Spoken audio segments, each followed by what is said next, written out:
is leaderless. It's predominantly the youth. A lot of it seems to be focused around economic and political problems as well. But yes, nearly a doubling of the death toll, and a statement from the Ministry of Intelligence saying that those protesting will be the subject of, quote, resolute and targeted operations very soon. Now, that may have been perhaps the reason why we've seen the death toll rise. I should point out that most of those 9 deaths occurred in one particular area in the Isfahan province.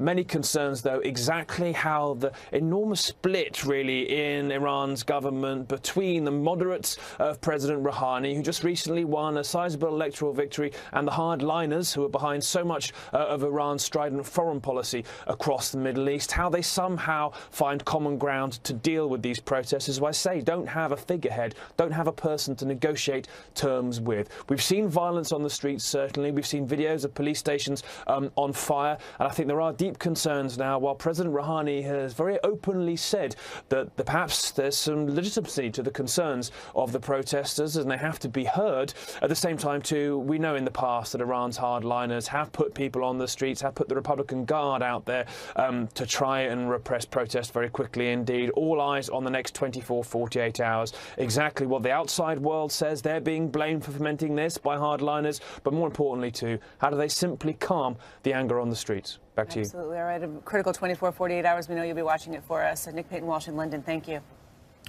All right, another big issue confronting President Trump is the nuclear threat from North Korea. Even as he threatened the U.S. again, Kim Jong-un extending an olive branch to South Korea.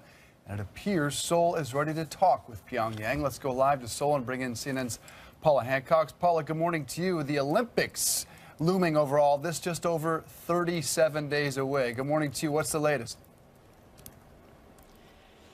Well, Dave, certainly from a South Korean point of view, they are hoping that the Olympics is going to be the key to get back to some kind of negotiation between North and South Korea. We had a very surprising New Year's Day speech from the North Korean leader Kim Jong-un on Monday, saying effectively that he wanted to talk to South Korea. He wanted the two sides to sit down and try and alleviate the tensions on their own without outside pressure. But he has the same defiant message when it comes to the United States, saying that he is able to hit any part of mainland United States with nuclear weapons, but won't be using those weapons unless there is aggression shown towards him. So 2 very different messages we're hearing now.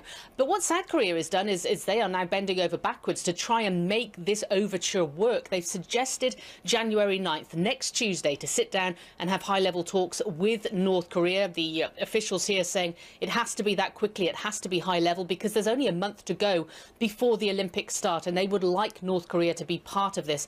The South Korean President Moon Jae-in is welcoming this, saying if they are part of the Olympics, maybe then we can talk further and try and move towards denuclearization of the Korean Peninsula. Many experts, though, are saying be cautious, be cynical. This has been promised in the past. North Korea has offered the olive branch in the past and made agreements in the past and not necessarily kept to them. Dave.